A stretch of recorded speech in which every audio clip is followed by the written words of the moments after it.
Perkenalkan, nama saya Octavianus Erik dari program studi pendidikan sejarah kelas B pagi semester 4 dari kelompok 2. Di sini saya akan memberikan sedikit penjelasan tentang Kerajaan Landak.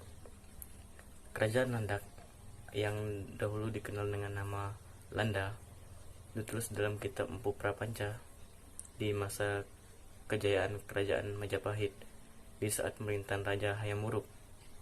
Ditulis dalam kitab tersebut dijelaskan bahwa terdapat 21 kerajaan yang di Nusa Tanjung Pura atau Kalimantan, yang mana ke-21 kerajaan itu di bawah kekuasaan Kerajaan Majapahit dan setiap tahunnya memberikan upeti ke Kerajaan Majapahit.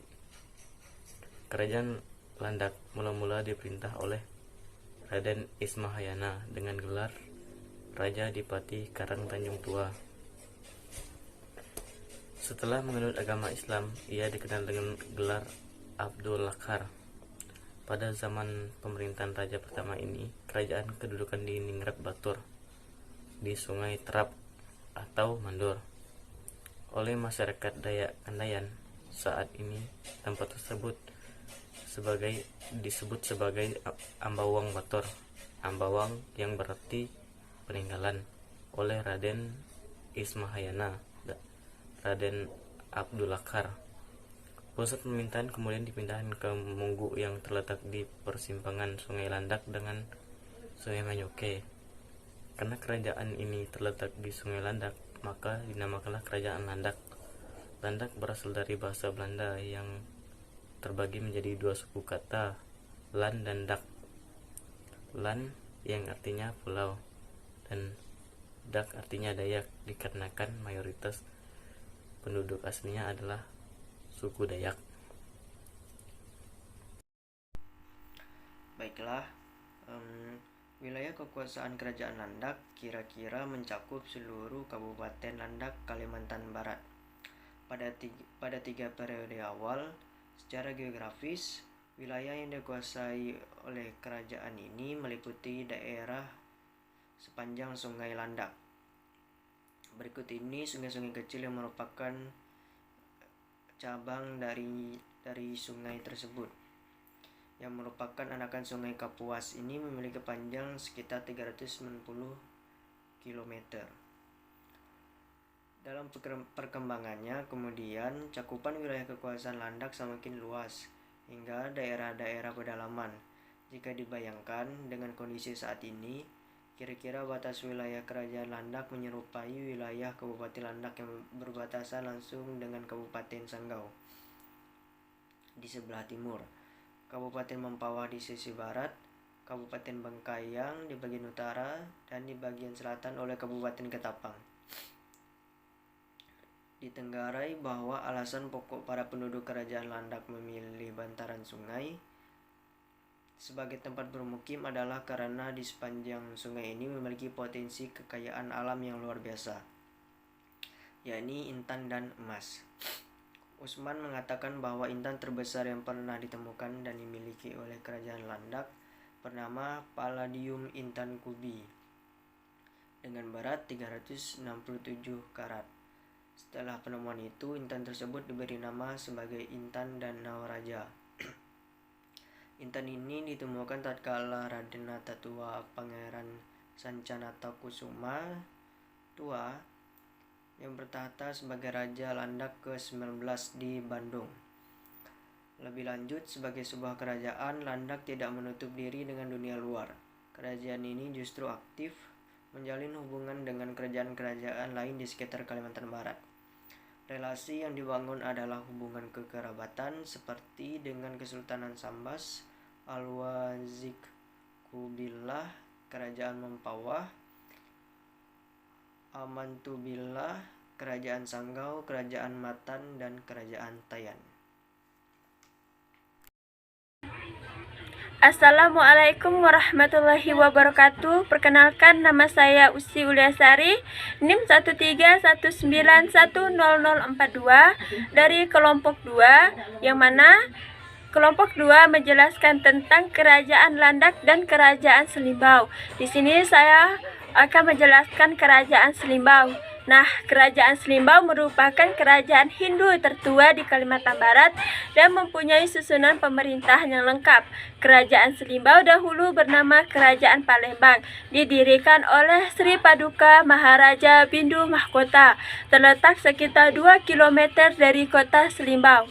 Nah, di kawasan Kapuas Hulu pernah berdiri berbagai kerajaan seperti Kerajaan Selimbau, Kerajaan Silat, Kerajaan Jongkong, Kerajaan Suhaid, Kerajaan Bunut, dan Kerajaan Biasa.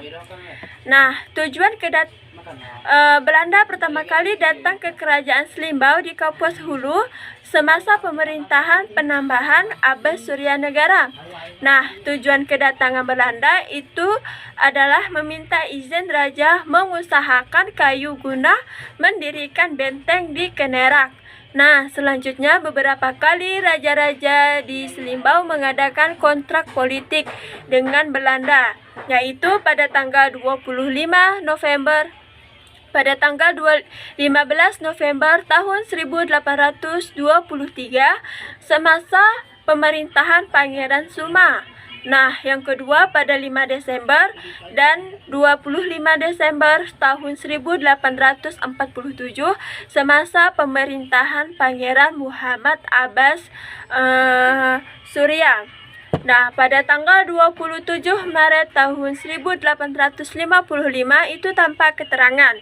Dan pada tanggal 28 Februari tahun 1880 semasa pemerintahan Pangeran Haji Muda Agong.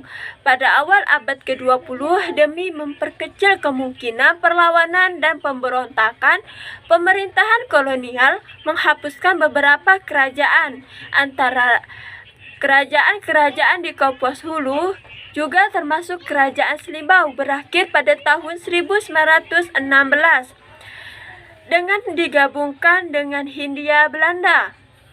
Nah, pada masa pemerintahan Pangeran Suta Jalaluddin, sebuah kelompok kecil di bawah pimpinan Abang Kawan dikirimkan ke Mempawah untuk melakukan studi banding. Mempawah pada masa itu dikuasai oleh Opu Daeng Manabon. Selanjutnya, ekspedisi kedua terjadi pada masa Raden Sutanegara yang pada masa itu menjadi putra mahkota Kerajaan Selimbau. Berkat bantuan kerajaan Mempawah dan Pontianak, Kerajaan Selimbau dengan pesatnya tumbuh menjadi kerajaan yang kuat dan disegani oleh rakyat. Nah, pada tahun 1775 didirikanlah sebuah masjid yang cukup besar di Selimbau untuk mengganti masjid pertama yang sangat tua dan sederhana. Kemudian pada tanggal 15 Desember tahun 1823 Belanda datang ke Selimbau lagi dan untuk mengakui kedaulatan Kerajaan Selimbau sebagai penguasa tanah negeri Kapuas Hulu dari negeri Silat. Peraturan pemerintah diatur dan disepakati oleh bersama-sama dalam rapat menteri-menteri kerajaan. Nah, setelah mendapat pengakuan kedaulatan dari Belanda, maka Kerajaan Selimbau memperluas kerajaan dengan mengangkat Abang Berita yang kemudian diberi gelar Raden Suta untuk mendirikan negeri baru yang bernama Nangabunut atas restu dari Pangeran Suma yang menjadi Raja Selimbau pada masa itu. Nah, maka berdirilah negara Nangabunut. Beberapa waktu kemudian, pada tanggal 15 Desember tahun 1847, Pangeran Muhammad Abbas Suryanegara mendapat pengakuan kedaulatan dari Belanda untuk memimpin tanah Kapuas Hulu. Dari hulu negeri Silat. Pada masa inilah terjadi peperangan yang paling dahsyat di Kapuas Hulu. Nah, Kerajaan Sintang melakukan penyerangan ke Kerajaan Selimbau pada tahun 1823 untuk menaklukkan Selimbau. Dan Selimbau melakukan penyerangan balik dengan bantuan suku Kayang, Taman, Panan, Punan, Pukat, Kantuk, Iban Embaloh, Pengaki, Mayan Suhaid, Embau, Bunut, dan Endup. Nah, akibat dari penyerangan itu, Sintang kehilangan wilayahnya bernama Seberuang, dan kerajaan Silat yang bersekutu dengan kerajaan Sintang juga ikut menanggung akibat perang tersebut. Pada tanggal 27 Maret tahun 1855, Belanda mendatangani kontrak kerja dengan penambahan Haji Muhammad Abbas Suryanegara dan mengakui kedaulatan kerajaan Selimbau atas tanah Kapuas Hulu pada tanggal 28 Februari tahun 1882 Masehi. Penambahan Haji Muda Agung Pakunegara Selimbau mendapat pengakuan kedaulatan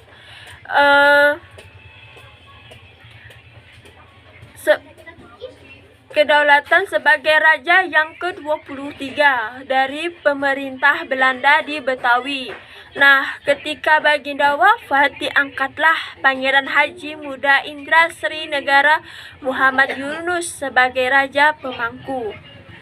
Akan tetapi, beberapa tahun kemudian beliau wafat, mati di Sambar Buaya di Paseban Agung ketika sedang berwudu. Nah, panjang buaya tersebut sekitar 12 meter dengan merupakan buaya siluman suruhan orang. Selanjutnya, pemerintahan diganti oleh penambahan Haji Gusti Muhammad Usman dengan menobatkan dari pemerintah Belanda. Nah, pemerintah tersebut berakhir dengan mangkatnya sang raja pada tahun 1925. Sekian penjelasan dari saya, kurang lebihnya saya mohon maaf dan saya tutup dengan mengucap wabillahi taufiq wa hidayah. Wassalamualaikum warahmatullahi wabarakatuh.